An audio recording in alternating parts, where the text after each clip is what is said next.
에베소서 5장 31절부터 6장 4절까지 말씀 함께 보겠습니다. 우리 다 찾으셨으면 한 목소리 읽을까요? 5장 31절부터 읽겠습니다.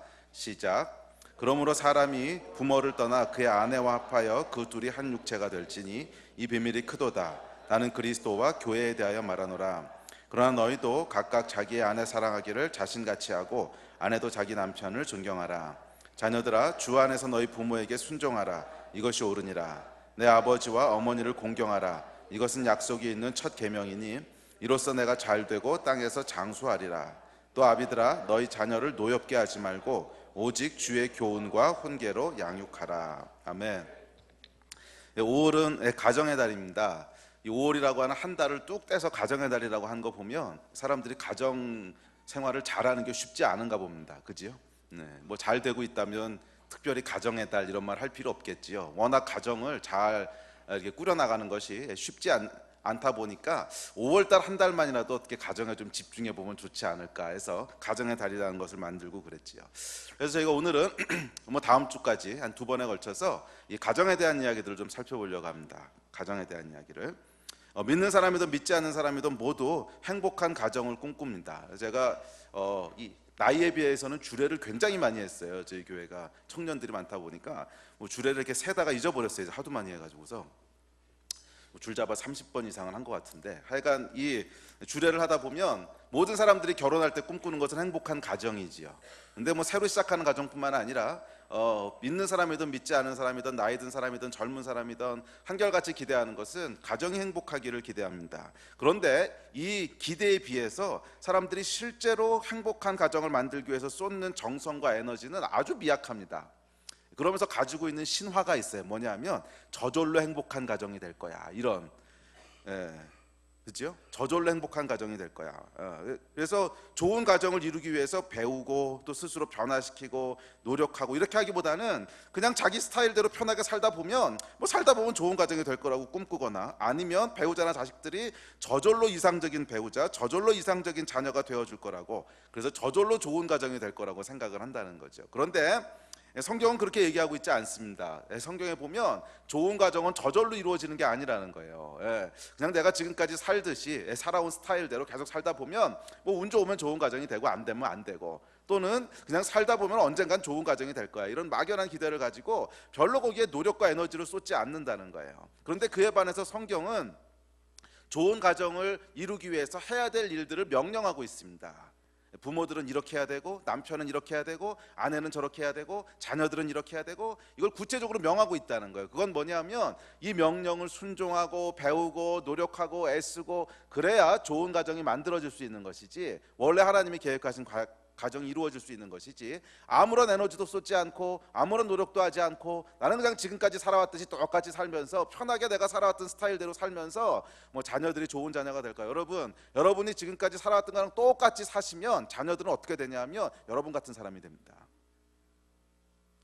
그러니까 자녀들한테 뭐라고 불만하지 마세요. 그건 여러분이 똑같이 살아왔기 때문에 똑같은 사람들을 만들어내는 거예요. 이 가정에서 여러분, 모든 부모들이 갖고 있는 동일한 기대잖아요. 우리 자녀들은 나 같지 않았으면 좋겠다, 아닌가? 자녀들은 나 같지 않았으면 좋겠다. 하여간 나보다 더 뛰어났으면 좋겠고, 나보다 더 나은 삶을 살았으면 좋겠고, 이런 기대들을 갖고 계시잖아요. 그렇다면 여러분들이 노력을 하셔야 되는 것이지, 에너지를 쏟아 넣으셔서 여러분 가운데도 변화가 있어야 되는 것이지, 나에게는 전혀 아무런 변화도 일어나지 않는데 자녀들은 기적같이 좋은 자녀들이 나올 거다, 이렇게 되지 않는다는 거예요. 여러분이 살아오셨듯이 똑같이 살게 되면 여러분하고 똑같은 자녀들을 키우게 될 겁니다. 그러므로 여러분 거기에 대해서 원망하지 마시고요, 불평하지 마세요. 여러분들이 뿌린 대로 거둔 거예요. 아멘.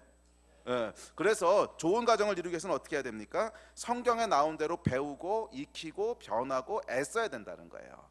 자, 그래서 오늘은 이 가정의 달을 시작하면서 오늘과 다음 주에 걸쳐서 오늘은 부모의 역할이 뭔가, 지금 우리 성경 훈련도 부모 학교 하고 있는데 약간 부모의 역할이 뭔가 하는 것을 함께 나누고, 다음 주에는 우리 온 가족 예배로 아이들이 올 테니까 아이들까지 합쳐서 자녀들은 어떻게 해야 되는가, 여기에 대해서 함께 살펴보려고 합니다. 그리고 오늘 본문에 보시면 이제 가정에 대해서 3가지 큰 주제를 나누는데, 남편과 아내의 관계에 대해서 5장 뒷부분에 이제 말하고 있고요. 그다음에 6장에 넘어가면 자녀들을 어떻게 해야 되는지, 그다음에 마지막에 부모들이 어떻게 해야 되는지 이 이야기들이 나오죠. 그래서 이 남편과 아내에 대한 건 제가 주례 때 많이 하니까요. 그냥 궁금하신 분들은 결혼식 때 오세요. 그래서 주례 들으시고 부모의 역할에 대해서 오늘 좀 다루고, 그리고 다음 주에는 자녀들이 어떻게 해야 되는지에 대해서 함께 이야기를 나누려고 합니다. 그래서 저희가 이 기독교의 핵심 단어들이라는 주제를 가지고 시리즈로 쭉 말씀을 살펴보는데, 오늘과 다음 주는 가정, 특별히 오늘은 부모에 대해서, 그리고 다음 주엔 자녀에 대해서 함께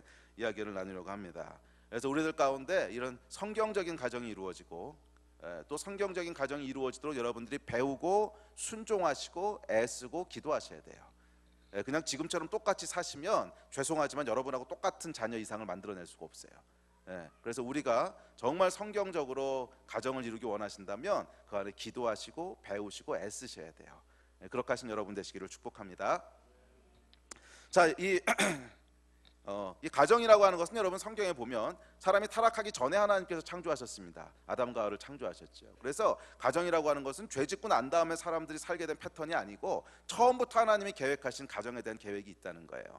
모든 하나님의 피조물들은 하나님이 어떤 분이신지를 나타내고 있습니다. 그게 하나님이 창조하신 어떤 방식이에요. 그것을 영광이란 단어로 표현을 하는데, 영광이란 단어의 뜻은 뭐냐 하면 하나님의 어떤 것들을 반영하다, 반사하다 이런 뜻입니다. 그 히브리어로 영광이라고 하는, 독사라고 하는 뜻은, 그것은 하나님의 어떤 것을 반영하다, 반사하다 이런 의미예요. 그렇다면 가정은 도대체 어떤 하나님의 속성들을 반영하도록 창조되어졌을까? 그래서 이 우주는 여러분 어떤 걸 반영하고 있어요? 크고 위대하고 크신 하나님을 반영하고 있죠. 또 아름다운 자연들과 아름다운 꽃들은 이 하나님의 아름다우심과 또 하나님 완전하심에 대한 걸 반영하고 있고, 또 이 해와 달은 하나님의 빛나는 영광을 나타내고, 사자는 하나님의 용감하고 강하심을 나타내고 있고, 양은 하나님의 온유하심을 나타내고 있고, 뭐 이렇다면 가정도 하나님을 나타내고 있는 어떤 것이 있다는 거예요. 그리고 어떤 의미에서의 가정이야말로 하나님의 가장 중요한 어떤 속성들을 나타내고 있어요. 자, 가정은 무엇을 나타내고 있을까요? 가정은요, 삼위일체 하나님이 어떤 분이신지를 드러내고 있어요. 삼위일체 하나님이 어떤 분이신지를. 여러분, 이 삼위일체라고 하는 교리는, 이 하나님은 관계를 맺으신 하나님이시라는 거예요. 그냥 혼자 존재하시는 분이 아니라 성부, 성자, 성령 하나님이 서로 사랑의 관계를 맺고 살아가시는 분이시라는 거예요. 그래서 하나님께서 사람을 창조하실 때 이 아담을 지어놓고 뭐라 그러셨어요? 사람이 혼자 독처하는 것이 좋지 못하다 그랬어. 왜? 그건 하나님의 방식이 아니거든. 하나님은 누군가하고 함께 살아가시는 분이시거든. 그래서 사람이 혼자 독처하는 것이 좋지 못하다. 그래서 하와를 만드시고 가정을 만드시지요. 그래서 이 가정이라고 하는 건 뭐냐면 하나님이 살아가는 방식들을 그대로 드러내고 있는 것이 가정이라는 거예요. 그래서 이 가정 안에는 성부, 성자, 성령 하나님이 맺으시는 그 관계가 그대로 반영되도록 지으셨습니다. 자, 첫째, 이 가정에서 아버지에게는 하나님의 권위와 능력이 무엇인지를 드러내도록 창조하셨어요. 그래서 아버지를 가장이라 그러죠. 그리고 오늘 본문에 보시면 자녀들에게도, 아내에게도 남편에게 어떻게 하라 그래요? 순종하라 그래요. 남편의 권위 아래 있으라 그래요. 그 이야기는 뭐냐면 성부 하나님의 권위와 능력을 상징하고 있는 것이 아버지라는 거예요. 가정 안에서 아버지라는 거예요. 그래서 이 아버지를 통해서 가정 안에 있는 다른 사람들, 그러니까 자녀라든지 아내들은 하나님의 권위가 무엇인지를 보고 배우고 체험하게 되어 있습니다. 그렇게 하나님을 배우도록 창조하셨다는 거예요. 또한 어머니를 통해서는, 이 가정의 아내 또는 어머니를 통해서는 하나님의 사랑과 희생을 보여줍니다. 그래서 하나님은 권위만 가지신 분이 아니라 보이지 않는 곳에서 사랑하시고 섬기시고 희생하는 분이시라는 거예요. 이분이 누구세요? 성령 하나님이시잖아. 그러니까 성령님께서는 앞으로 나서지 않고 뒤에서 조용히 보이지 않는 곳에서 도우시는 보혜사시잖아요. 그래서 이것을 가정 안에서 드러내고 경험하게 하는 역할이 어머니의 역할이라는 거예요. 자, 그리고 마지막으로 가정에서 자녀들은 뭐예요? 순종과 겸손을 보여주는 존재예요. 그리고 삼위 하나님 중에서 누가 이 역할을 하셨어요? 예수님이 이 역할을 하셨죠. 근본 하나님과 본체시지만 하나님과 동등됨을 취하지 않으시고 겸손하게 하나님에게 복종하고 순종하심으로 그 하나님의 온유와 겸손을 보여주신 분. 그래서 가정 안의 자녀들은 이 예수님의 역할을 그대로 드러내도록 이렇게 창조하셨다는 거예요. 그래서 이 하나님의 가정을 지으셨을 때는 이 가정 안에 성부, 성자, 성령 하나님이 누리시는 관계가 어떤 것인지, 그 관계의 기쁨이 무엇인지, 그 관계의 질서가 무엇인지, 그런 것들을 보고 배우고 체득할 수 있도록 지으셨어요. 그래서 우리가 가정 안에서 성경적으로 회복된 삶을 충성되게 풍성하게 살아나가다 보면 하나님이 어떤 분이신지를 우리가 단순히 이론으로뿐만이 아니고 관계 속에서 경험하고 배울 수 있도록 지으셨다는 거예요. 이해가 되십니까? 예. 그래서 여러분, 가정은 어떻게 보면 하나님이 창조하신 모든 창조물 중에 가장 중요한 것 중에 하나일 거예요. 뭐 이것만 가장 중요하다고 할 수는 없지만 가장 중요한 것 중에 하나일 거예요. 왜? 하나님을 경험하고 체험할 수 있는, 하나님이 어떻게 관계 맺고 살아가시는지를 맛볼 수 있는 장소이기 때문에 그래요.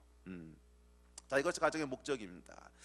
그 예전에 보면 여러분 미국의 특수부대가 오사마 빈 라덴을 잡았죠, 몇 년 전에. 예. 그때 신문에 보니까 재밌는 기사가 났더라고. 이 빈 라덴이 어디 사는지 정보를 입수하고 난 다음에 이 빈 라덴이 사는 집하고 똑같은 집을 만들었대요, 모형으로. 그리고 이 특수부대가 거기 잡으러 가기 전에 그 집에서 수십 번 수백 번 연습을 했다는 거예요. 예. 자, 무엇 때문에 연습을 했습니까? 익숙해지기 위해서 그랬죠. 익숙해지기 위해서.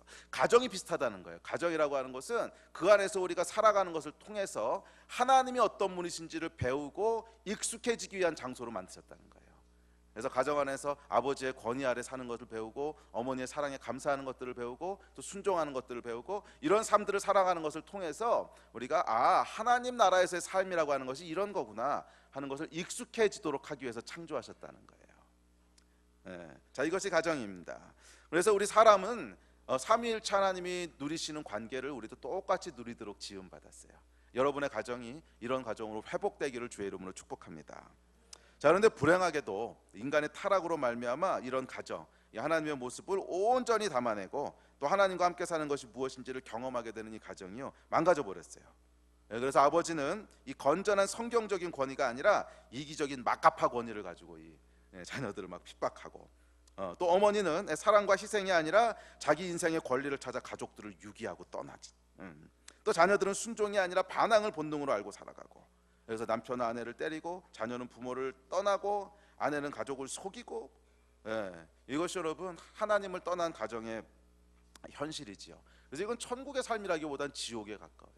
오히려 삼위일체 하나님이 아니라 지옥의 삼위일체를 보는 것 같은. 자, 이런 가정 가운데 해답이 있을까요? 예, 있습니다.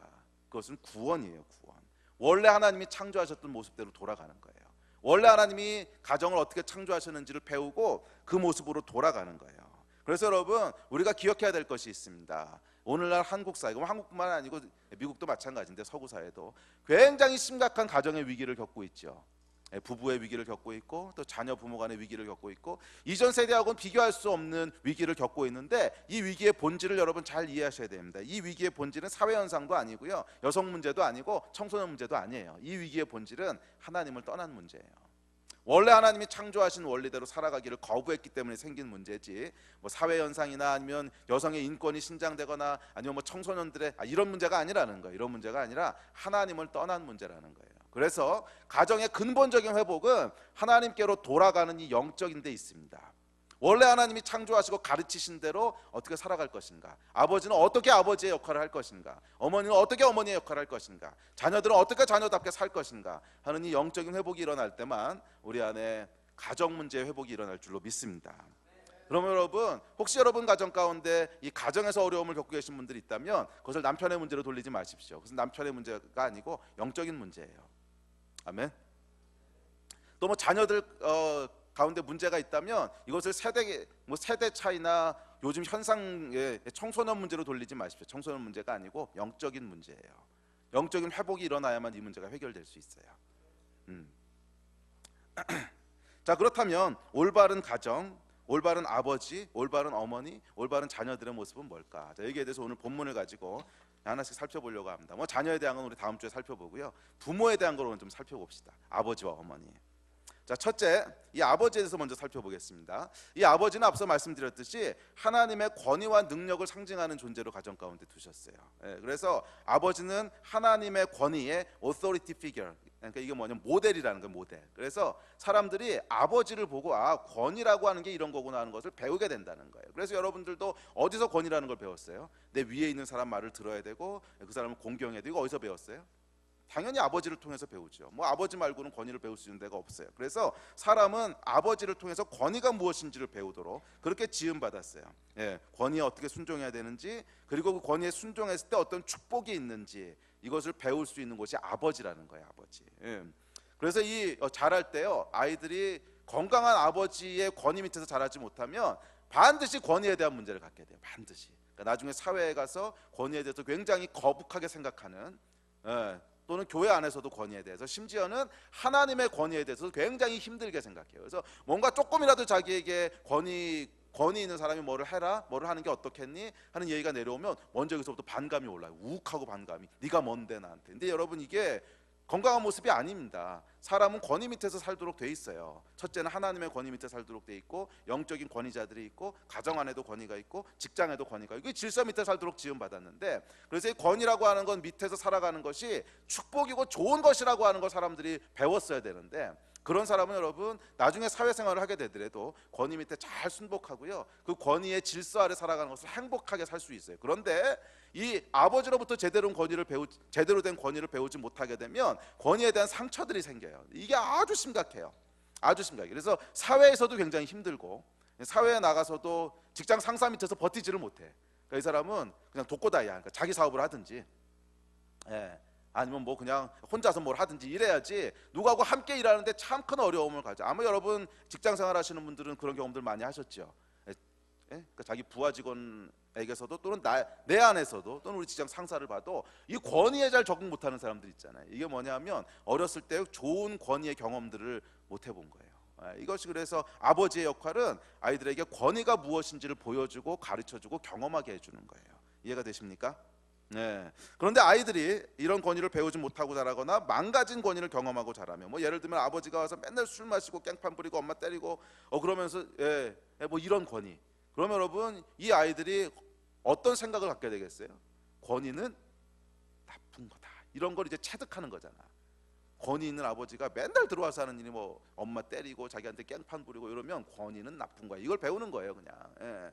또 중요한 것 중에 하나가, 아빠가 말이야 자기는 안 하면서 이제 우리한테만 하라고 시켜. 이거 그럼 이건 어떤 생각이 들겠어요? 지는 안 하면서, 이게 말은 그렇게 안 해도요 속으로는 억울해한 거예요. 지는 안 하면서 권위는 다 저런 거구나, 권위는 다 저런 거고, 저거 나쁜 거구나. 이렇게 여러분 잘못된 권위 밑에서 자라게 되면 권위에 대한 반감이 생겨요. 반감이. 또 제대로 권위가 발휘되지 않는, 권위가 전혀 없는 아빠, 이것도 문제예요. 그 자식이 하자 그러면 무조건 질질 끌려다니고, 엄마가 하자 그러면 무조건 예스하면서 끌려다니고, 이렇게 되면 어떤 문제가 생기냐면 아이들이 권위에 대한 반감은 없는데 권위를 우습게 알아요. 그러니까 나중에 사회생활 할 때도 권위자가 뭐라고 얘기해도 별로 경청을 안 해. 그냥. 이게 여러분 다 권위를 잘못 배우게 되는 거예요. 그래서 근데 이것이 사회생활에도 굉장히 큰 영향을 미치지만 아이들의 믿음에 어마어마한 영향을 미쳐요. 여러분 아이들이 하나님에 대해서 갖게 되는 이미지는 뭔지 아세요? 거의 대부분 아빠를 통해서 갖게 돼요. 그래서 제가 이 사역해본 많은 사람들 중에 하나님 아버지라는 말에 어려움을 갖고 있는 사람들이 정말 많았어요. 아버지 그럼 자기는 막 치가 떨리는데 어떻게 하나님을 아버지라고 불러야 되는지, 그리고 하나님 아버지가 어떻게 좋은 분이신지 감이 안 온다고.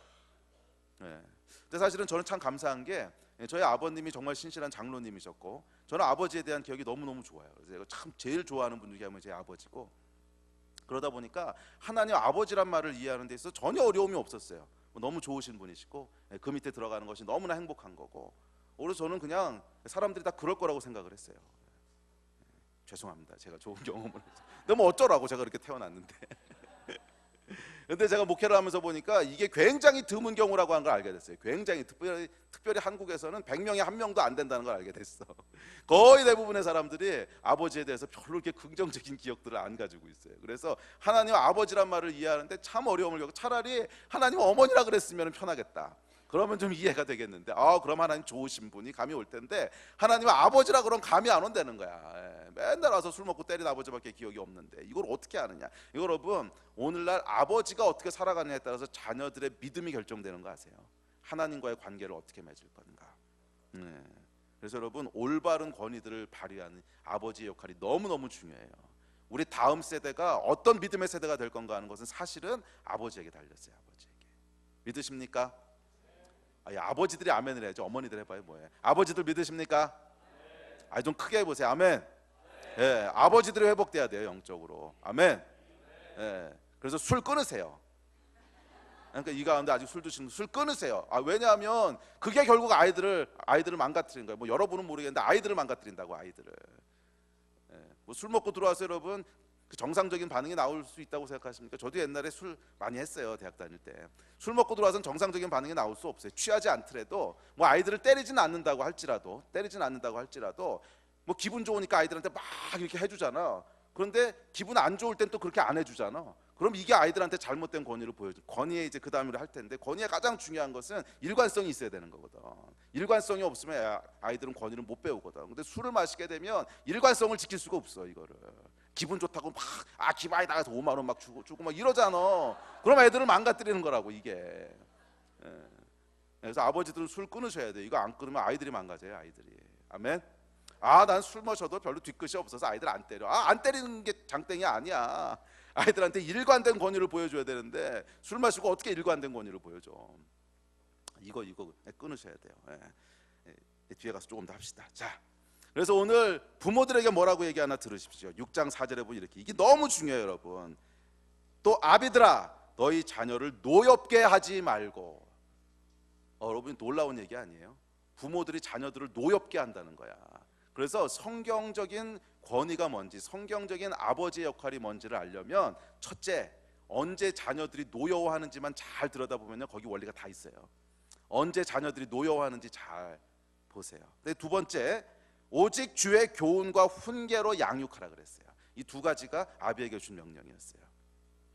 자, 첫째, 이 올바른 권위를 위해서는 자녀들을 노엽게 하지 말아야 되는데, 언제 노여워하는지를 한번 잘 살펴보십시오. 첫째, 언제 자녀들이 노여워하냐면 불공평할 때 노여워해요. 불공평할 때. 그렇지 않아요? 불공평할 때. 그래서 여러분, 권위에, 성경적인 권위에 요구되는, 특별히 아버지에게 요구되는, 근데 이것은 아버지뿐만 아니라 영적인 권위도 마찬가지고 모든 리더십에게 마찬가지로 요구되는 겁니다. 그래서 혹시 이 가운데 난 아버지가 아닌데 이러신 분들은 영적인 권위도 마찬가지예요. 그러니까 여러분들이 영적인 아버지가 되거나 영적인 리더가 되거나 마찬가지예요. 다 영적인 권위 또는 어떤 권위든지 권위에게 요구되는 것은 공평한 거예요. 공평함. 이 권위를 가진 사람에게 요구되는 첫 번째 덕목이에요. 공평함. 그래서 이 사람은 이렇게 해주고 저 사람은 저렇게 해주고 이러면 이건 타락한 권위라는 거예요. 사람들이 억울해하고 노여워한다는 거예요. 세상에서 이런 거 많이 보잖아요. 권력형 비리라는 게 다 이런 거잖아. 대통령 친인척 비리, 이게 다 그거잖아요. 아는 사람, 좋은 사람에게는 막 해주고 다른 사람에게는 안 해주고. 권위가 있고 능력이 있으니까 해줄 만한 능력은 있지. 그런데 공평하게 안 해준 거잖아. 그랬을 때 사람들이 노여워하게 되는 거예요. 여러분, 우리의 자녀들이 언제 노여워하는지 아세요? 공평하지 않을 때 노여워해요. 재밌는 게 뭐냐면, 이 한국에서는 뭐 좀 모르겠는데 미국에서 아이들을 키울 때 보면, 저희 큰애는 이제 미국에서 키웠잖아요. 미국에서 키울 때 보면 아이들이 제일 처음 배우는 말 중에 하나가 뭔지 아세요? It's not fair. 공평하지 않아요. 이게요, 제일 처음 배우는 말이에요. It's not fair. 공평하지 않아요. 아이들이 본능적으로 뭐를 원하냐면 공평한 걸 원하는 거야. 정의를 원하는 마음이 있는 거예요. 그런데 왜 It's not fair, 공평하지 않다는 말을 배우겠어요? 부모들이 노엽게 하는 거지, 공평하지 않게. 왜? 형은 해주면서 왜 나는 안 해주냐는 거야. 그래서 여러분, 우리 부모님들 잘 들으십시오. 둘째한테 옷 물려 입게 하지 마십시오. 이거 공평한 권위 아니에요. 아니, 큰애는 맨날 새 옷 사주고 둘째는 너 형 옷 물려 입어, 이러면 안 된다는 거야. 둘째도 새 옷 사주세요. 물론 좀 아까운 옷들도 있어. 거의 안 입어가지고 새거 막 이런 거 버리려면 아깝지. 오케이, 그러면 둘째한테 만약 옷을 물려 입힌다면 장난감이라도 더 좋은 거 사주세요. 그래서 아이들이 공평하다고 하는 것을 느낄 수 있어야 돼요. 그래야 권위에 대해서 행복함을 느껴요. 근데 우리는 그냥 우리 중심으로 생각하는 거잖아. 아이들 중심으로 생각해 보셨어요? 그냥 내 중심으로 생각한 거지. 내가 생각하기에 편한 거잖아. 이거 또 살 필요 있을까? 뭐 어차피 2번 안 사면 내 돈 저력되고 좋지 뭐. 뭐 그냥 형껏 물려 입어. 이게 여러분 공평하지 못한 거라는 거야. 자녀들이 노여워해요. 그렇게 하시면 안 돼요. 자녀들이요, 공평하다고 느끼도록 해주셔야 돼요. 그러니까 형 옷을 어쩔 수 없이 물려받게 된다면 다른 거라도 보상을 해주셔야 돼요. 모든 권위는 공평해야 됩니다. 이게 제가 이 가정에서뿐만 아니라 목회를 하면서도 가장 많이 느끼는 거예요. 공평해야 돼요. 공평. 그래서 원칙이 있어야 돼요. 그래서 제가 그냥 제 마음 끌리는 대로 하잖아요. 그러면 얼마나 많은 문제를 일으키는 줄 아세요? 예를 들어 제가 마음이 끌려가지고서 제 원칙을 깨고, 제 원칙 중에 하나가 뭐예요? 주례를 하려면 반드시 나한테 주례를 부탁하려면 주말인 경우에는 수원에서만 해야 된다. 서울에 가면 안 간다. 뭐 이런 거 있잖아요. 예. 근데 어떤 경우는 제가 너무너무 마음이 끌리는 사람이어서 멀리 해도 가주고 싶은 때가 있어. 근데 이거 가면 어떻게 되는 줄 아세요? 그 다음에 사람들이요 노여워해요. 누구는 가주고 누구는 왜 안 가줘요? 여러분 이게 얼마나 힘든지. 그래서 제가 그거를 어쩔 수 없이 지켜야 돼요. 또 이 경조사 챙기는 것도 제가 이 돌잔치엔 제가 안 간다는 원칙을 세웠잖아요. 그러면 저라면 왜 돌잔치 안 가고 싶겠어요? 근데 누구는 가고 누구는 안 가고 이러면 노여워한다는 거야. 저라고 여러분 관계가 없겠어요? 조금 더 친한 사람 있고 덜 친한 사람 있고 어떤 사람은 정말 가고 싶은 때가 있지. 그렇지만 이것을 절제해야 되는 이유는 리더십이기 때문에 그래요. 아버지는 공평해야 돼요. 그래서 똑같이 해줘야지. 내가 마음에 끌린다고 정말 마음 다 쏟듯이 누구한테 해주고 다음엔 안 해주고 이러면 안 된다는 거야. 이렇게 하면 아이들이 상처를 받아요. 영적인 리더도 마찬가지고. 아멘. 공평해야 돼요. 공평. 절대로 차별하시면 안 돼요. 안 그러면 억울해요. 잘 들으십시오 아버지들. 근데 둘째, 약속을 잘 지키셔야 돼요. 약속을. 언제 자녀들이 노여워하는지 보세요. 약속 안 지킬 때 노여워하는 거 아세요? 저번에 약속해놓고 왜 안 지켜? 뭐 이런 거지. 그래서 아버지들은 자녀들과 약속 어기지 마십시오. 그리고 약속을 잘 지키려면 일단 함부로 약속을 남발하지 마십시오. 괜히 지키지도 못할 거 약속했다가 나중에 어기면 이게 이제 권위에 대한 상처가 되는 거라고. 여러분들은 그냥 뭐 그까짓 거 별일 아니라고 생각할지 몰라도 아이들은 그렇지 않아요. 굉장히 중요한 일이고 자기한테는. 근데 이 약속이 깨졌을 때 권위에 대한 상처를 받게 돼요. 노여워한다는 거야. 그래서 여러분 절대로 함부로 약속하지 마세요. 성경이 이렇게 얘기했어요. 나는 너에게 이르노니 도무지 맹세하지 말지니 하늘로도 하지 말라. 이는 하나님의 보좌임이라. 쉽게 약속하지 말라는 거야. 지킬 수 없는 약속을 해버렸으면 이건 지킬 도리가 없지.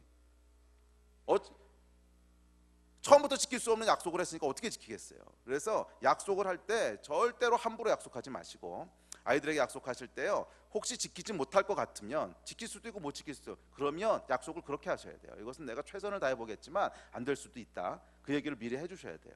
안 그럼 자녀들이 노여워해요. 그래서 술 마시지 말라는 거야. 괜히 술 마시고 나서 그냥 팍 공수표 뽑아가지고 다 해줄게 이러고는 내가 언제 뭐 이러면 아이들이 이제 상처받는 거예요. 뭐 애들 안 때려도 상처받는 거예요. 그렇게 하시기를 바랍니다. 자, 셋째, 권위자는요, 자기가 하지 못하는 일을 남에게 시켜서는 안 돼요. 이게 노여워하는 거예요.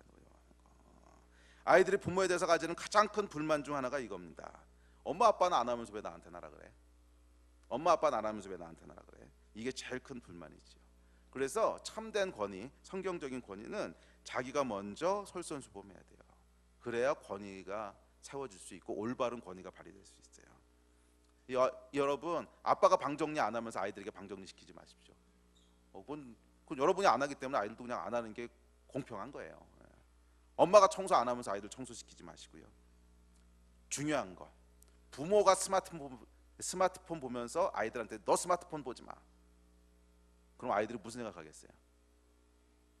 지는 보면서. 속으로 다 그 생각해요. 지는 보면서. 물론 뭐 어른들이기 때문에 스마트폰을 봐야 될 때가 있죠. 그래도 아이들이 노여워하지 않는 수준을 지키셔야 돼요. 아이들 안 보는 데서 하세요. 그리고 아이들 앞에서 여러분들이 스마트폰 하루 종일 하고 있으면서 애들한테는 하지 마, 안 좋아. 그럼 지는 좋냐? 뭐 이럴 거야 이제 분명히. 전두엽이 망가져 그러면. 네 전두엽을 안 망가지냐? 뭐 이런 생각들 할 거라고. 여러분, 내가 못하는 걸 아이들한테 시키면 안 돼요. 그리고 또 하나, 게임. 제가 알아요. 우리 어른들 중에도 게임 얼마나 많이 하는지. 자기는 게임하면서 애들한테 게임하지 말라 그러면 그게 씨가 먹히겠냐고. 안 먹히지. 그러면요 결국 아이들이 어떻게 자라는 줄 아세요? 여러분하고 똑같이 자랄 거예요. 그러니까 나중에 그거 가지고 뭐라 그러지 마세요. 그건 그냥 여러분 책임이에요. 여러분 책임. 자기가 안 하는 건 남한테 강요할 수 없다는 거예요. 그래서 여기 보면 이 아버지들한테 두 번째로 하라고 하는 게 뭐예요? 교훈하고 훈계하라 그러잖아. 근데 자기가 안 하면서 어떻게 교훈하고 훈계를 하겠어? 말빨이 서야 교훈하고 훈계를 하지. 자기가 먼저 하셔야 돼요. 자기가. 이해가 되십니까? 아멘. 그래서 오늘 아버지들 결단하셔야 돼요. 오늘 청소년 문제가 되고 있는 심각한 문제들 다 아버지들한테 물려받은 거야. 뭐 어디 딴 데서 왔겠어. 애들이 왜 맨날 게임방 가겠어? 걔 안에는 특별한 게임에 대한 DNA가 있어? 아니지. 어디서 보고 배웠겠어? 집에서 보고 배웠지. TV.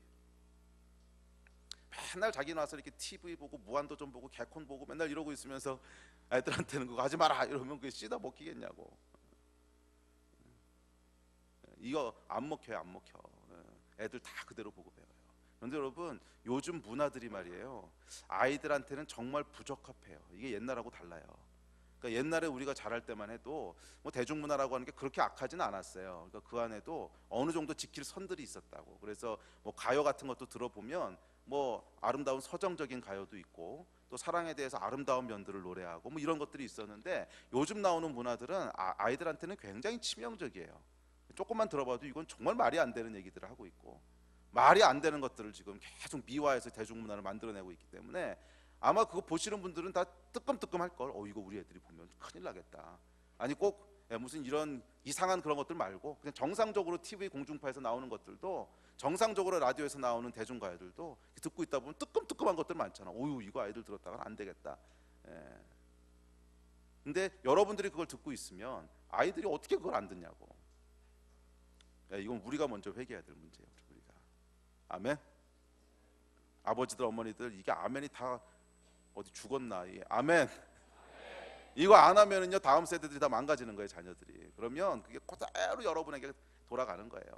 늙음하게 고생하지 말고 지금 얘기 잘 들으세요. 지금 때가 있는 거예요. 때가. 지금 아이들 그렇게 키우셔야 돼요. 아멘. 그러니까 자기가 못하는 거 남한테 시키지 마세요. 자녀들한테 시키지 마세요. 여러분이 먼저 하셔야 돼요. 아멘. 넷째, 겸손하셔야 돼요. 겸손. 자, 지금까지 한 이런 얘기들 들으면 아마 부담들이 좀 되실 거예요. 어이구, 아버지 함부로 못하겠다. 차라리 애 낳지 말자. 이것도 이렇게 해야 되고 저것도 저렇게 해야 되고 아마 주눅이 들 수 있을 텐데, 나는 안 돼, 나는 안 돼. 뭐 그러실 필요 없습니다. 권위자도 사람이기 때문에 뭐 실수할 수 있지요. 뭐 약속했다가 어길 수도 있고, 뭐 아이들한테 보여주지 말아야 될 걸 내가 잘못해서 실수할 수도 있고 그렇지요. 그러니까 완벽한 사람이 되라는 건 아닌데, 이것을 완벽하게 만들어줄 수 있는 길이 있어요. 그건 뭐냐면 겸손하면 돼요. 잘못한 것을 사과할 줄 알면 돼요. 그러면 아이들은요 권위에 상처 안 받아요. 비록 여러분들이 오케이 뭐 하나 실수를 했어, 잘못해서 자녀들을 노엽게 했어, 뭐 약속을 어겼든지 뭐 아니면 내가 하지 않으면서 자기한테 하라고 했든지 아니면 불공평하게 대했든지 뭔가 실수를 했어. 근데 대한민국 아버지들은요 자기가 실수했다고 하는 걸 인정하는 것을 권위가 훼손된다고 생각을 해요. 그런데 이게 사실 반대야. 인정하지 않았을 때 권위가 훼손되는 거 아세요? 인정하지 않았을 때 자녀들은 뭐라고 생각하냐면 억울하다고 생각하고 이 권위가 부패했다고 생각을 해요. 오히려 이것을 겸손하게 인정할 때, 미안하다, 그건 네 말을 들어보니까 네 말이 맞네, 내가 그렇게 하면 안 되는 거였네, 내가 잘못한 거네, 아빠도 부족해서 그러니까 다음부터는 잘하자, 이러면은요 아이들이 권위에 대해서 존중을 해요. 이거 안 하니까 존중을 안 하는 거예요. 그래서 여러분, 네 번째 뭘 하셔야 되냐면 겸손하셔야 돼요. 내가 잘못한 거에 대해서 인정할 줄 아셔야 돼요. 그리고 아이들이 노여하면 왜 노여하는지를 잘 들어보시고 그 아이들의 말이 맞는 거면 그냥 사과하세요. 쉽게. 아이고 미안하다, 야 잘못했다, 내가 그렇게 하는 그럴 거라고 생각을 못했는데 네 얘기 들어보니까 맞네, 다음부터는 그렇게 하지 않겠다, 잘하자, 뭐 이러고 가시면 된다는 거예요. 그럼 아이들이요 오히려 권위를 존중할 거예요. 아멘. 그래서 겸손하십시오. 자, 다섯 번째, 이 아버지들에게 얘기한 큰 두 번째 주제는 훈계하라는 거예요. 훈계. 교훈과 훈계로 양육하라는 거예요. 그래서 잠언서를 보면 아비들에게 끊임없이 자녀들을 훈계하라고 권합니다.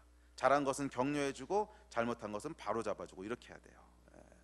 그래서요 잘한 것들은 반드시 칭찬해주고 격려해주세요. 그냥 잘한 것들은 그냥 이렇게 꿍하고 이제 아무 얘기도 없이, 특별히 경상도 사람들 잘 그러는데 꼭 말해야 알아, 뭐 이런. 당연히 말해야 알지, 말 안 하는데 어떻게 알아. 근데 항상 경상도 사람들이 갖고 있는 건 말해야 알아, 이 사단의 거짓말이 우리 안을 막 속이고 있거든. 말 안 하면 몰라요. 자녀도 모르고 아내도 모르고 아무도 몰라. 말하셔야 돼요. 그러니까 잘한 거에 대해서는 칭찬해 주셔야 되고 잘못한 것에 대해서는 징계해야 되고 이걸 하셔야 돼요.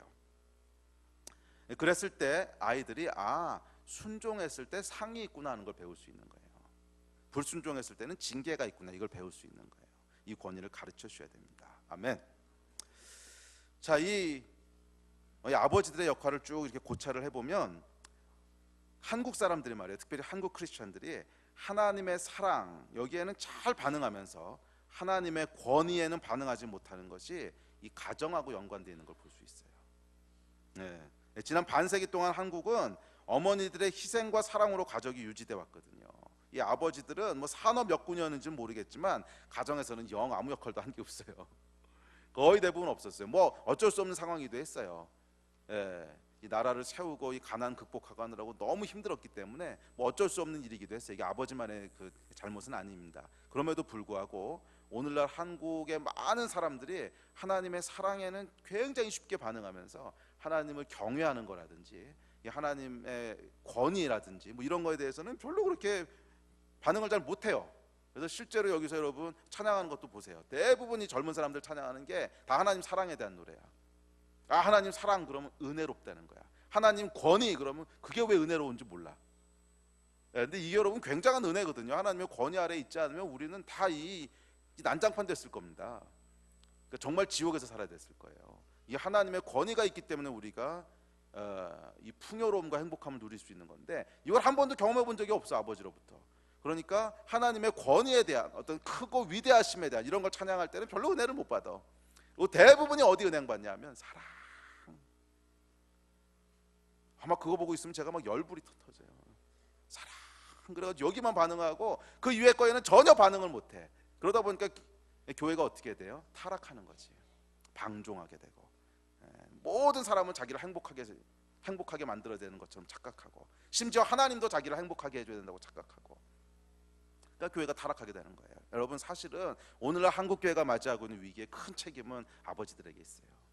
그리고 한국 교회의 미래도 아버지들에게 있어요. 아버지들이요 권위를 어떻게 아이들에게 가르쳐 주느냐 하는 것이 결국 이거의 핵심이에요.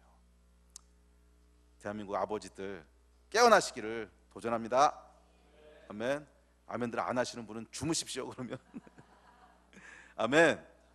네, 깨어나셔야 돼요. 우리 자녀들에게 올바른 권위들을 보여주셔야 돼요. 이게 아버지들의 사명이에요. 자, 이제 어머니로 넘어갑시다. 아버지는 그만큼 매맞으셨으면 됐고 어머니들. 어머니도 별로 잘한 거 없어요.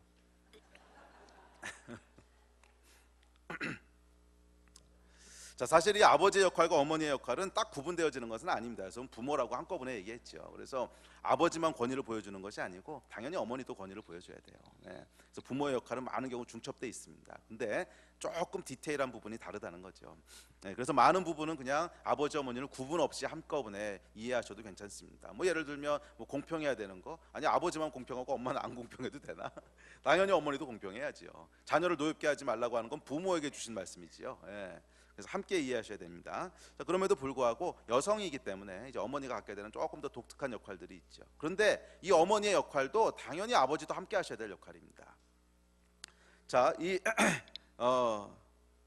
어머니들의 조금 독특한 역할은 사랑과 희생이라는 거예요. 사랑과 희생. 그래서 1차적인 어머니들의 역할은 사랑과 돌봄입니다. 자녀를 낳고 돌보는 것이 어머니들의 1차적인 역할이죠. 그리고 이것은 몹시 수고스러운 일입니다. 그런데 하나님도 그런 수고스러운 일을 하셨어요. 자녀를 낳는다고 하는 것은 육체의 출산만 의미하는 것이 아니라 그 이상의 것을 의미해요. 자, 창세기 1장 26절 27절에 보면 하나님께서 하나님의 형상을 쫓아 사람을 만드셨다고 말씀하세요. 그래서 사람 안에는 하나님의 형상이 있지요.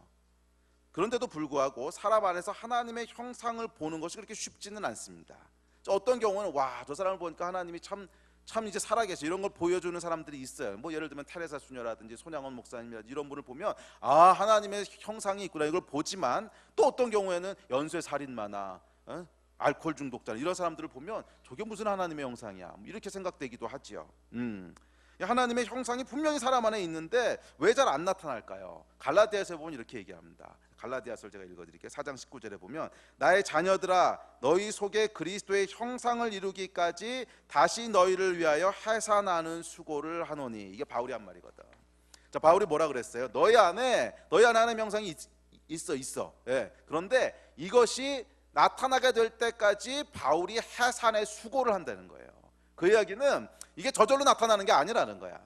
그냥 가만히 놔두면 하나님의 형상이 나타나는 것이 아니고 누군가가 수고하고 애쓰고 돌보고 이렇게 해야 하나님의 형상이 나타나게 된다는 거예요. 예. 그래서 여러분, 부모의 역할은, 특별히 엄마의 역할은 뭐냐면 육신의 자녀를 낳는 것으로 끝나는 것이 아니고 이 자녀에게서 하나님의 형상이 나타나게 될 때까지 다시 해산의 수고를 해야 된다는 거예요. 그래서 우리 어머니들은 육신의 자녀를 하산하는 수고뿐만이 아니라 하나님의 형상을 하산하는 수고까지 함께 하셔야 진정한 영적인 어미가 되는 거예요. 아멘. 그래서 누군가가 이 수고를 해야, 누군가가 수고를 해야 그 안에 하나님의 형상이 드러날 수 있다는 거예요. 네, 그것은 죄 때문에 그래요. 죄 때문에. 창세기는 이렇게 얘기합니다. 죄 짓고 난 다음에 바로 뭐라 그러시냐, 하나님께서 또 여자에게 이르시되, 하와에게 선악과 따먹고 난 직후에 하신 얘기예요. 3장 16절. 또 여자에게 이르시되 내가 네게 임신하는 고통을 크게 더하리니 내가 수고하고 자식을 낳을 것이며 너는 남편을 원하고 남편은 너를 다스릴 것이니라 하시고, 아담에게 이르시되 내가 내 아내의 말을 듣고 내가 내게 먹지 말라 한 나무의 열매를 먹었은즉 땅은 너로 말미암아 저주를 받고 너는 내 평생에 수고하여야 그 소산을 먹으리라. 선악과를 따먹고 나서 아담과 하와에게라는 큰 변화가 있어요. 그것은 뭐냐면 옛날에는 자연스럽게 되던 것이 지금은 수고해야만 되도록 바뀌었다는 거예요. 예를 들면 이 해산하는 거, 글쎄 뭐 저는 이제 남자라서 해산의 수고는 안 해봤는데, 우리 어머님들이 이제 해산의 수고 하셨잖아요. 아이 낳을 때 쉬우셨어요? 안 쉬웠죠. 그래서 첫애 낳고 나면 절대로 둘째 안 난다 그러죠. 근데 감사한 것은 1년 지나면 잊어버리지. 그래서 다시 낳는데, 하여간 이 해산의 수고 해보면 이게 어마어마하게 고통스럽죠. 그런데 이게 원래 그런 건 아니었다는 거예요. 해산의 수고는 타락하고 난 다음에 더하시는 거예요. 자녀를 낳는 것이 타락하고 난 다음에 주어진 건 아닙니다. 그런 얘기는 성경에 없어요. 자녀는요 원래 타락하기 전에도 하나님께서 낳도록 하셨어요. 왜? 땅에 충만하고 번성하라 그랬잖아, 타락하기 전에. 그러니까 이 자녀를 계속 낳아서 키우는 것은, 인류가 많아지고 번성하는 것은 죄의 결과가 아닙니다. 이건 죄의 결과가 아니에요. 하나님 원래 그렇게 창조하신 거지. 그런데 아이를 낳는 고통, 이건 죄 때문에 온 거라는 거예요.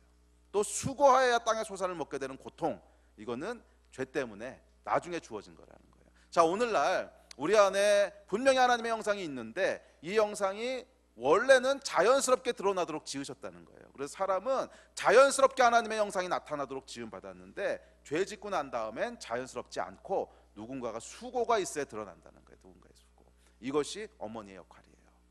자녀들 가운데 하나님의 형상이 드러나도록 수고하셔야 된다는 거예요. 육신의 생명이 이 땅에 태어나기 위해서 산모의 고통이 있듯이 하나님의 생명인 하나님의 형상이 이 땅에 태어나기 위해서도 어머니의 고통과 수고가 있어야 돼요. 이것이 모든 어미들, 영적인 어미든 육적인 어미든 어머니들에게 주어진 성경의 말씀입니다. 이게 부모의 역할이에요. 그래서 성경은요, 아이들을 낳았기 때문에 부모가 되는 것이 아니라 그 아이들에게 그리스도의 형상이 이루기까지 해산하는 수고를 감당함으로 부모가 된다고 얘기를 해요. 잘 들으세요, 여러분. 그냥 아이를 턱 낳았다고 해서 부모가 되는 게 아니고, 이 아이가 하나님의 형상이 나타나게 될 때까지 영적인 해산의 수고를 감당했을 때 부모가 된다는 거예요. 이것은 여러분, 육체의 부모든 영적인 부모든 모두에게 해당되는 말이에요. 셀 리더에게도 동일하게 해당하는 얘기고, 모든 영적인 자녀들을 낳고 키우는 사람들에게 다 동일하게 해당하는 얘기예요. 아멘. 영적인 어미들이 되시기를 주의 이름으로 축복합니다. 자, 그렇다면 이 해산의 수고는 뭘까요? 첫째는 인내하고 사랑하는 겁니다. 갈라디아서 4장 19절에 보면 다시 해산의 수고를 한다고 그러고 있어요. 한 번 한 게 아니라는 거야. 계속 하고 있다는 거, 반복해서 다시 하고 또 하고 또 하고. 그래서 여러분, 이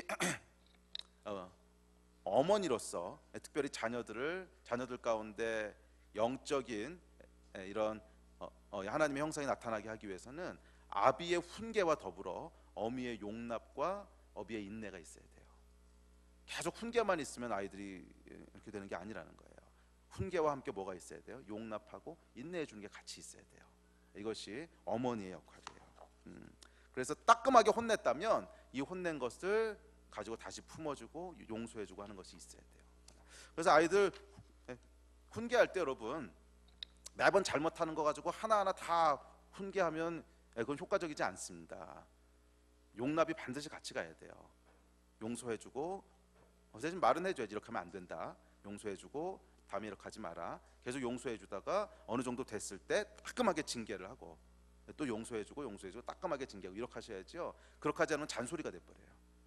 매번 할 때마다 엄마는 잔소리야. 맨날 할 때마다 아빠는 이렇게 하라 그래. 이렇게 되면 이게 이 훈육이 안 돼요. 그래서 훈육은 반드시 용납과 함께 가야 돼요. 근데 이것을 여러분들이 부모들은 이거 뭐 부모 교육하는 것 같은데, 내가 이 부모님들은요, 이 원칙을 잘 지키셔야 돼요. 그래서 어떤 때는 됐어 넘어가고, 어떨 때는 막 내 감정 때문에 야단치고 이렇게 하면 안 되고요. 다 원칙이 있으셔야 돼요. 예를 들면 4번 용서해주고 5번째 때린다. 뭐 그러면 항상 그렇게 하셔야 돼. 일관성이 있어야 된다고. 4번 용서해주고 5번째 때린다. 그러면 항상 그렇게 하셔야 돼. 그리고 어떨 땐 내가 바쁘다고 괜찮아 그러고 넘어가고, 또 언제는 왜 그랬어 뭐 이러면 안 돼요. 이러면 내 감정과 상관없이 아이들한테 되는 건 되는 거고 안 되는 건 안 되는 거고 정확하게 얘기해 주셔야 돼요. 자, 이게 궁금하신 분들은 부모학교 들으세요. 이거 뭐 여기서 다 할 수는 없고. 자, 둘째, 아이들을 이 해산의 수고를 하려면요, 말씀과 기도로 키우셔야 돼요. 말씀과 기도로. 저희가 잘 아는 YM의 창시자 로린 커닝햄이 있죠. 이번에 전기를 읽어보면 아주 흥미로운 이야기가 나옵니다. 제가 이 이야기를 오래전에 읽었는데 아직도 기억에 남는데, 이 커닝햄이 아주 어렸을 때 길에서 돈을 잃어버린 거예요. 돈을 잃어버려가지고 막 울면서 집에 들어왔어. 그래서 얼마였는지 모르겠어. 뭐 1달러인가 10달러인가 그 정도 됐는데, 하여간 울면서 막 집에 들어왔더니 엄마가 이렇게 안으면서 왜 그러냐 그랬더니 돈을 잃어버렸다고. 그래서 그러면 이제 우리 부모들 같은 경우는 어떻게 했을까요? 아마 분명히 2개 중에 하나였을 거예요. 칠칠치 못하게 그렇게 주머니에 넣고 다니라니까. 그렇게 야단을 치든지, 아니면 됐어 다시 줄게 울지 마 그리고 다시 주든지, 둘 중 하나라셨겠죠. 근데 이 커닝햄의 엄마가 참 대단한 사람이었던 게, 이 2개 중에 하나를 하는 게 아니고 전혀 다른 일을 합니다. 그래, 우리 같이 기도하자. 그래서요, 애를 데리고 기도하는 거예요. 이제 하나님은 네가 어디서 잃어버렸는지도 아실 거야. 그러니까 네가 다시 찾을 수 있도록 도와주실 거야. 그래서 애를 데리고 기도를 해요. 근데 기도하는데 하나님께서 이렇게 그 숲을 지나오다 떨어뜨린 것 같다고 하는 마음을 주신 거야. 그래가지고서 거기 한번 가보자 해서 가봤더니 정말 거기 돈을 떨어뜨렸던 거예요. 이게 여러분 로린 커닝햄의 신앙을 만드는 기초였던 거 아세요? 그래서 이 로린 커닝햄이 사실은 이 근대 기독교의 어마어마한 새로운 패러다임을 돌파한 사람이거든요. 근데 그 패러다임이 뭐냐면, 기도하면 구체적으로 하나님 응답하신다고 하는 것들에 대한 패러다임이었어. 그러니까 기도가 이렇게 추상적인 게 아니고 아주 구체적인 것도 기도하면 하나님 응답하신다고 하는. 근데 여러분 이게 어디서 형성됐어요? 어머니를 통해서 가정에서 형성됐어요. 자녀들을 키울 때 여러분 기도와 말씀으로 키우셔야 돼요. 기도와 말씀. 그래야 자녀들이 위대한 하나님의 사람이 될 수 있어요. 아멘. 그러니까 돈 잃어버렸고 왔을 때 칠칠 맞다고 이렇게 야단치거나, 아니면 됐어 다시 줄게 울지 마 우는 것만 떼우려 그러거나 이러면 안 돼요. 자녀들이 이 기회를, 그래서 자녀들을 여러분 귀찮아하시면 안 돼요. 자녀들의 기회를 다 영적인 걸로 이용하셔야 돼요. 울면 우는 대로, 땡깡 부리면 땡깡 부린 대로, 그것을 영적인 하나님의 말씀을 배울 수 있는 기회로 이용하셔야 돼요. 그게 현숙한 엄마야. 아멘. 점점 자신 없어 하는 것 같은데. 자, 셋째, 해산의 수고는 아이들의 모델이 되어줘야 돼. 이건 이제 아빠도 똑같았는데 이게 가장 중요해요. 이 디모데후서에 보면 아주 재밌는 얘기가 나옵니다. 디모데후서 1장 5절에 보면 바울이 디모데에게 이렇게 얘기해요. 이는 내 속에 거짓이 없는 믿음이 있음을 생각함이라. 이 믿음은 먼저 내 외조모 로이스와 내 어머니 유니게 속에 있더니 내 속에도 있는 줄을 확신하노라. 디모데 안에 있는 믿음이 어디서부터 왔다고요? 외할머니와 엄마로부터 왔다는 거예요. 이 남자아이의 영적인 모델은 보통 아버지일 거라고 생각을 하잖아요. 근데 이것이 아마 사회적으로는 그럴지 모르겠어요. 그냥 세상적으로는 뭐 남자아이의 모델은 당연히 아빠인 경우가 많겠지. 뭐 정서적으로나 아니면 뭐 어쨌거나 아빠가 훨씬 더 쉬운 모델이니까. 그런데 여기 디모데에 보면 남자아이였는데 디모데가 이 모델이 누구였다는 거예요? 엄마였다는 거예요. 그리고 외할머니였다는 거예요. 엄마들이 아이들의 모델이 될 수 있다는 거예요. 특별히 영적으로는. 그러면 여러분 어머니들 좋은 모델이 되십시오. 괜히 남편한테 핑계 대지 마세요. 당신이 그러니까 얘가 이러잖아. 당신이 그래서 얘가 이러는 게 아니고 유니게가 잘못하니까 디모데가 안 나오는 거지. 안 그래? 성경에 나와 있잖아. 동의들을 안 하는 표정이야. 여러분이 유니게가 됐어 봐. 그럼 아들이 디모데가 되지.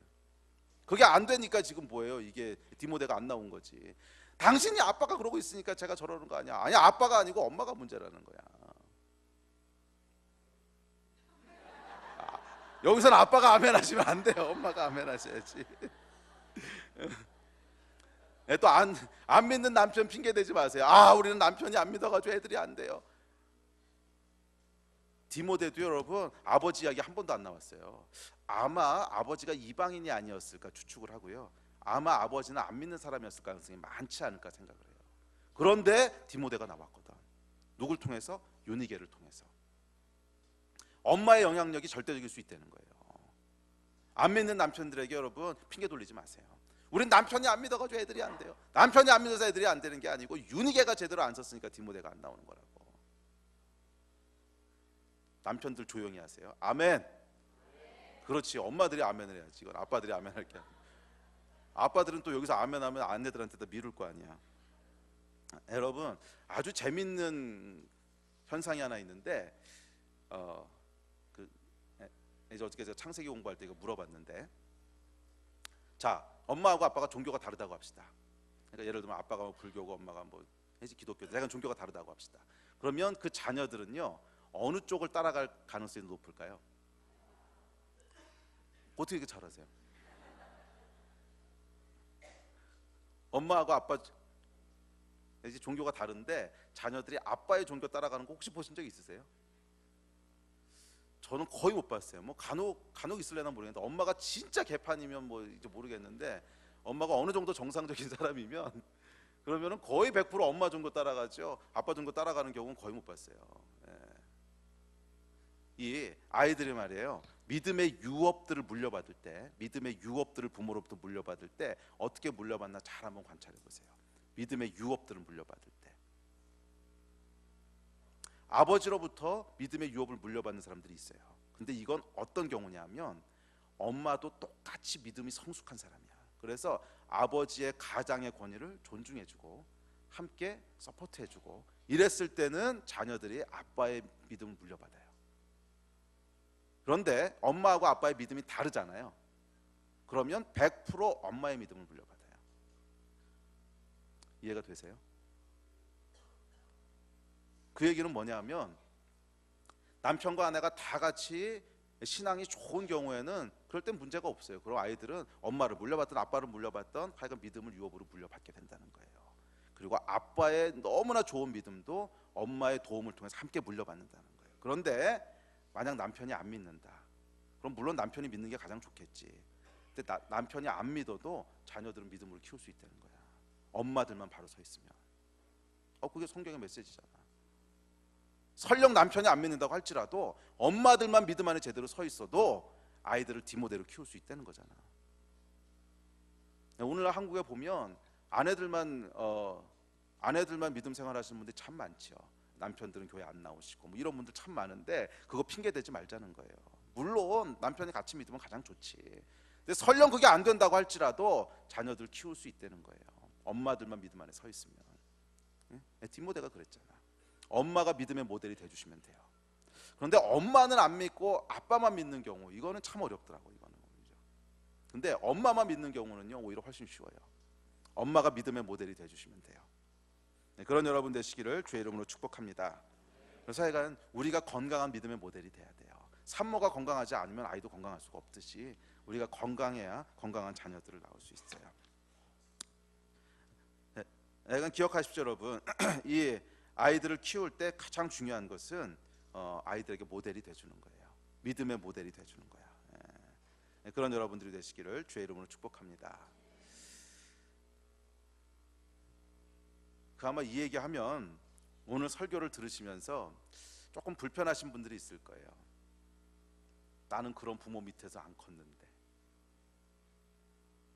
그런 분들 있으시죠. 난 우리 아빠도 안 믿는 사람이었고 엄마도 안 믿는 분이었고 그래서 가정에서 난 이런 거 전혀 못 보고 자랐는데, 또는 우리 남편은 안 믿는데 이런 분들. 그래서 여러분 하나님이 주신 대안이 있는 거 아세요? 대안.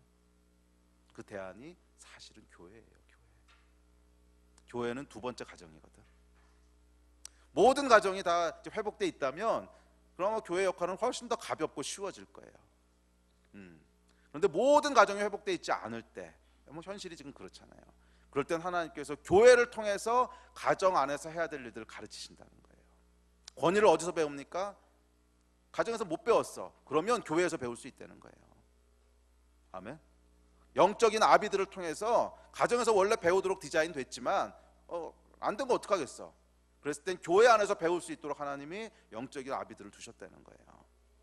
또 사랑과 희생을 어디서 배웁니까? 물론 가정에서 어머니를 통해서 배우면 가장 좋지만 그게 안 된다면 교회 내에서 배울 수 있도록 하나님 두셨다는 거예요. 순종을 어디서 연습합니까? 가정에서 물론 이제 1차적으로 연습해야 되지만 가정이 그럴 상황이 아니야. 그러면 교회 내에서 배울 수 있도록 하나님 두셨다는 거예요. 그래서 여러분, 이 교회는요, 가정에게 이것을 가르치고 가정이 회복되도록 하는 일을 1차적으로 돕지만 그렇지 못한 가정들에게는 두 번째 가족이 될 수 있는 곳이 교회예요. 그래서 여러분, 교회는 어떤 조직이 아니에요. 이것은 하나님의 형상을 배우고 연습할 수 있도록 하나님이 두신 영적인 가족이에요. 그래서 혹시라도 이 가운데 나는 그런 환경에서 못 자라서 나는 억울해, 또는 우리 남편 때문에 핑계 댈 것이 없는 것이, 그래서 하나님이 교회 안에 속하도록 하셨잖아요. 이 안에서 여러분들이 권위를 배우시고 이 안에서 사랑과 희생을 배우시고 이 안에서 순종을 연습하신다면 가정에서 누릴 수 있었던 축복을 똑같이 누릴 수 있게 하셨어요. 아멘. 이 일을 행하신 여러분 되시기를 주의 이름으로 축복합니다.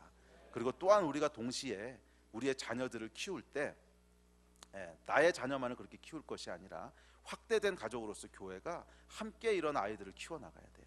똑같은 가치관과 똑같은 원칙들을 가지고 말씀으로 권위 아래서 순종하는 아이들로 이렇게 함께 키워갈 때 각 가정이 혼자 싸우는 것보다 훨씬 더 효과적이고 훨씬 더 파워풀하게 싸울 수 있을 거예요.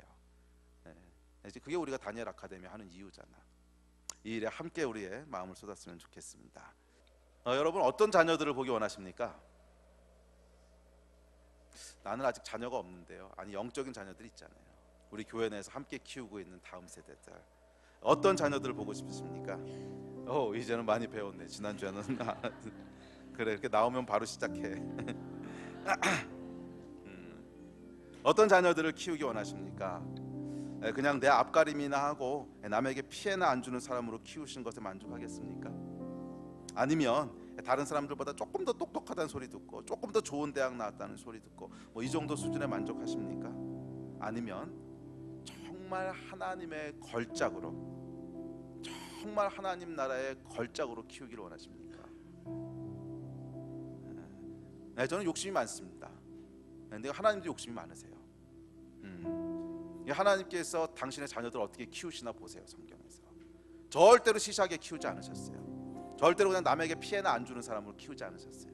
절대로 다른 사람보다 조금 더 좋은 대학 나오는 그 정도 수준으로 키우지 않으셨어요. 하나님의 자녀들을 키우실 때 보면 하나님의 수준으로 키우셨어요. 하나님 나라의 걸작으로 키우셨고, 정말 인물 중에 인물로 키우셨고, 그래서 많은 사람들이 그 사람을 통해서 하나님이 저런 분이시구나, 사람이 원래 저렇게 살아야 되는구나, 이 도전과 은혜와 이 혜택을 받는 그런 사람들을 키우셨지, 그냥 남에게 피해나 좀 안 주고 다른 사람보다 조금 더 뛰어난 삶 살고 이 정도 수준으로 키우지 않으셨다는 거예요. 여러분은 여러분 자녀를 향해서 어떤 기대를 가지고 계십니까? 여러분은 우리의 다음 세대를 향해서 어떤 기대를 가지고 계십니까? 그냥 세상에서 욕이나 안 먹는, 세상에서 조금 좋은 대학이나 나왔다고 하는 이 정도 수준에서 만족하시겠습니까? 아니면 정말 하나님이 그렇게 생각하시듯이 우리도 그런 사람들을 키우기 원하십니까? 저는 우리 가정이, 또 우리 교회가 이 일을 위해서 한 마음으로 기도했으면 좋겠습니다. 하나님, 우리 세대가 어떠했을지 몰라도 우리 다음 세대는 우리 세대보다 더 하나님께 가까운 세대를 세우기를 원합니다. 우리 세대가 어디까지 갔을지 몰라도 우리 다음 세대는 우리보다 더 멀리 가는 세대가 되기를 원합니다. 우리가 여기서 어떻게 살았을지 몰라도 우리 다음 세대는 보다 더 하나님 나라의 중요한 사람들로, 보다 더 하나님께 헌신된 사람들로, 보다 더 하나님께 완성된 사람들로, 그런 아이들로 컸으면 좋겠습니다. 이 마음들과 결단이 함께 있었으면 좋겠습니다. 아멘. 우리 그렇게 생각하시는 분들은 같이 우리 자리에 일어나서 좀 기도합시다.